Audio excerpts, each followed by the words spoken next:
Shalom and welcome to Torah for the Nations.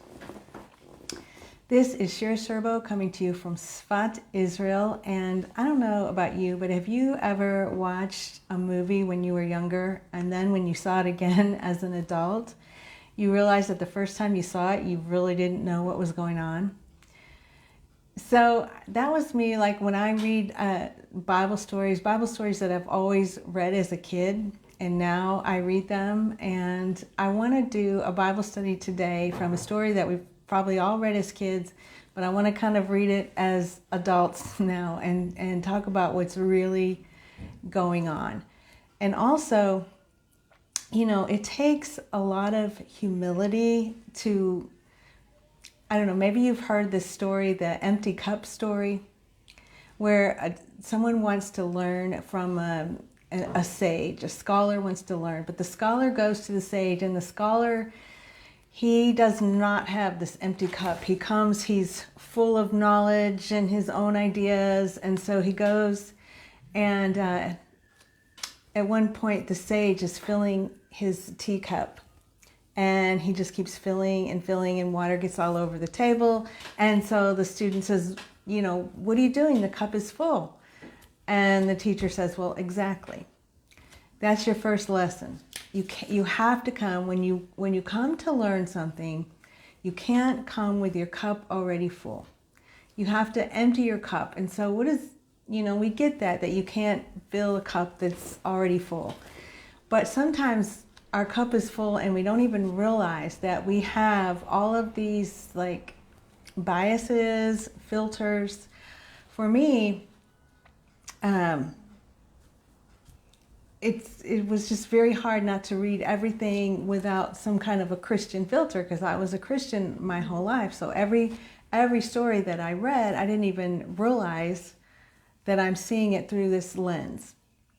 Okay, so from a Jewish perspective, there's two groups of people in the Bible. There's the Israel and the nations. Israel's like 0.2%, and the nations are 99.8%. So you have this little bitty group, and then you have the nations, the huge group.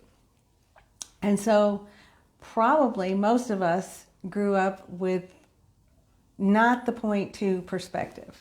And so that's what we're going to do today, because this is what really changed my life, because it's not like learning a story from a certain religious perspective. This is like a family story that's been passed down for 3,000 years. This is the story of Ruth and Boaz.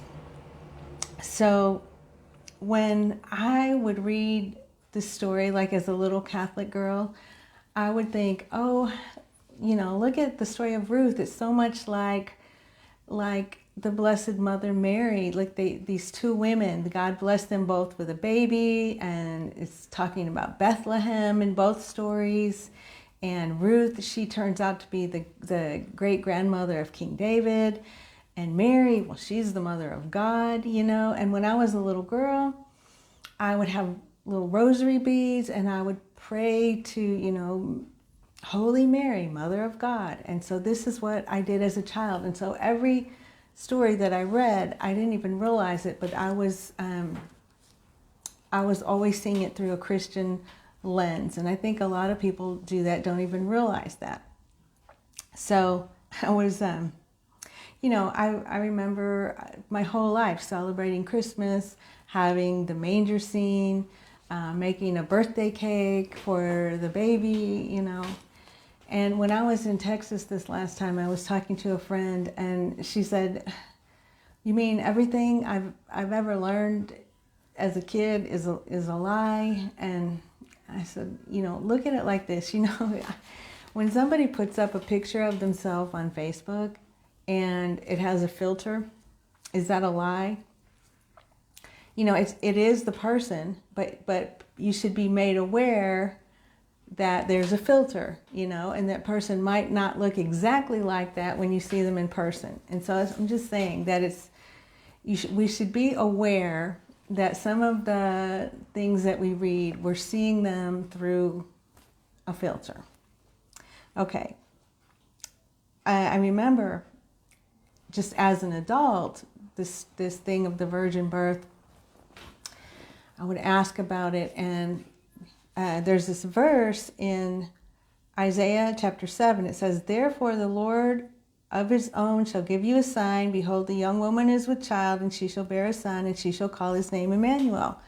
And we'd be like, yep, there it is. That says right there, you know, you put a little spin on the word young woman, and you have virgin, and the virgin would have a baby. And so this is the kind of thing, and it happens just all the time, and we don't even realize that that's how we're reading the scriptures that we've grown up with. So in the book of Ruth, in chapter 4, it says that Boaz took Ruth, and she became his wife, and he went to her, and the Lord gave her conception, and she bore a son. So from this, it's understood that it takes a man, a woman, and God to have a baby. It's never just a woman and God. It's always a man, a woman, and God. It's not a woman and the Holy Spirit. Okay, so from a Jewish perspective, to make a baby, it takes a man, a woman, and God. Okay, so when I refer to like a Jewish perspective, I'm not referring this, I don't mean Messianic Jews. I'm talking about, because I've seen some teachings from Messianic Jews, and it'll be like, oh, so the modern day Boaz are the Messianic Jews. It's like, no. From a Jewish perspective, the Jews, they are and always will be the same family that's still here today. They're the ones that rejected the man from Galilee, said he's not the Messiah. They're still waiting for the Messiah. They believe the Messiah is going to have two parents, two human parents. It's going to take a man, a woman, and God to make the Jewish Messiah. And just like Moses had parents, Samson, David, every single person in the Jewish scriptures. So when we see a story that says that this child was born and didn't have a human father, we just don't recognize that in our scriptures. It's not there. So I want to end this with a story, because there's one other thing I want to talk about in the book of Ruth, because we see two women, Orpah and Ruth. And they're in the same place at the same time at one point in the story, but then they each make a totally different decision. So once there was this mother, and she went to her rabbi, and she said, I just don't understand. I don't understand what happened to my daughter. Because when she was little, her and her best friend, they went to the same schools, they had the same friends, they played the same sports, they had everything in common. And then in their adult life, my daughter's friend, she went one way, like she's happily married, she has children, seems like she's prospering in every area of her life. And my daughter is not prospering in any area of her life. So I don't know, what happened. I could have never seen this coming. Everything looked like they were, just two peas in a pod, just going the same way. So the rabbi told her this parable. And this parable applies to all of us. This parable applies to what's going on in the book of Ruth. So there was a king, and he had a beautiful daughter, the princess, and he set up this challenge for all the single men to see who was worthy to win his daughter, to marry his daughter. So he said, I'm setting up this challenge. You have to complete the challenge in 24 hours, and you have to do 100 feats, 100 steps, different challenges. When you complete all 100, and you can't complete less than all 100, you have to do them all, and we'll see if anyone is worthy to marry the princess. And so some of the men, when they got on step 30 and the day was almost over, they started grumbling, and they said, this is ridiculous. The king just set us up to fail. There's no way. We are only on step 30, and there's hardly any time left. And I'm just, one by one, they just kept dropping out because they just kept doubting the king's sincerity. They said, he's just set us up to laugh at us with his friends. I just set up this impossible thing that you could never do just to make fun of you. And they all started to believe that and drop out. Well, there was two men left, and they each were standing there on step 70. And the one guy says, maybe everybody else is right because there's 1 hour left in the day. It took us all day and we're really physically fit, and it took us all day and we only got to step 70. There's no way possible we're going to complete all the steps in 1 more hour. And he said, if we didn't get to the end, he said, so I just don't see it. I think the king, they're right. The king's just making fun of us. And I'm going to use this last hour. I'm just going to go back where I started. And the other guy, he was like, I see what you're saying, but I know the king, and it's not like him. It's not like him to just set us up to fail. And he's a fair man, and he's a kind man, and I just feel like he's an honest man. And so I am just going to follow my gut here. I'm just going to keep going. And so he takes one more step, and an elevator comes down and takes him up all the last challenges, and there he is. He wins the prize. He wins the princess. And so what was the difference between these two men that are standing on step 70? They're standing in the exact same place at the exact same time, and one of them really knew the king. The other people didn't know the king, didn't trust the king. They weren't sure of his motives. But the person, the man that knew the king, trusted, and he won the prize. And so when we see in the story of Ruth and Orpah, they seem alike in every way, and they're both standing there with Naomi. And Naomi, at one point in the story, she decides to go back to Israel. And so she's going back to this little nation, this 0.2%, she's going. It seemed more logical to not go back with her, because she was going back as a widow, and she was going back poor. She was going back having to apologize for leaving in the first place. And then, I don't know if you know this part of the story, but Naomi and her husband, they were very wealthy, and a famine hit Bethlehem, and it was kind of like that Kenny Rogers song, you picked a fine time to leave me, Lucille. They could have stayed and helped with the famine, and they left. They left everybody and went to Moab. And Moab were the heartless people. They were seen as worse than murderers, ungrateful people. And so not only did they leave at the time of famine, but Naomi and her husband and her 2 sons had left and gone to Israel's enemies. And her husband dies, and her 2 sons die, and then the famine is over. And so all she has left is her 2 daughter-in-laws. And Naomi's name is pleasant, and it seems like, they really liked her. They loved her. She was a likable person, but, and of course they felt bad. She lost her husband, she lost her 2 sons, and they're both standing there with her at this one point in the story. They're both there, and they're both saying, if you go to Israel, we want to go with you. And she's saying, look, it's not going to be easy. I don't have anything to offer you. I don't have any money. I don't have any land. It's just I'm going to go back poor. Plus, I'm going to go back and I have to apologize and for what I did by leaving. And then, my sons were not supposed to marry these daughters. And I'm going to, if you come back with me, it's just, I don't know. It's just going to be so awkward. It's not going to be good. So Orpah's is she knows who Naomi's God is. She knows she's been with Naomi 10 years. She knows who the people of Israel are, but she's like, yeah, no, I don't think I can do it. I'm gonna stay here with my family and what I know. And she kind of takes the wide road. And Ruth, on the other hand, she clings to Naomi and she says, your God is my God. Your people are my people. And where you go, I will go. Where you're buried, I will bury. And she's saying all these covenant forever words to Naomi. And so it's one of those things at this point in the story, you don't really know who made the better choice, because it could really seem like Orpah made the better choice. She was just no, that's just going to be too hard to go to a strange place with strange people, with a strange God. I'm just going to stick with what I know.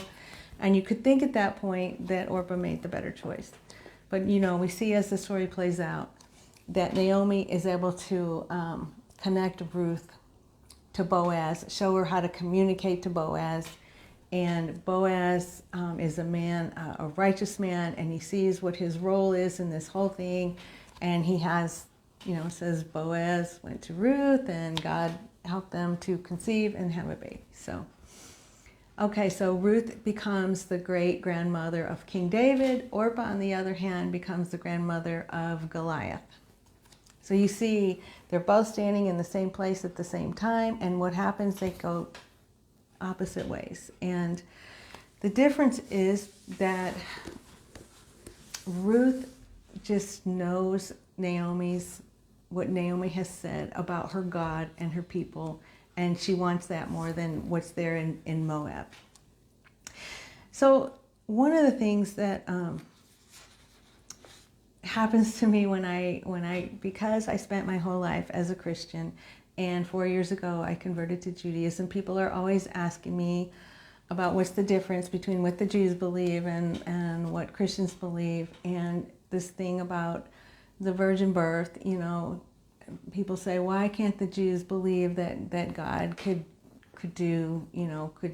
make himself into a man and all this kind of stuff? And I wanted to read something for you. It says, technically, God being God can do whatever he pleases.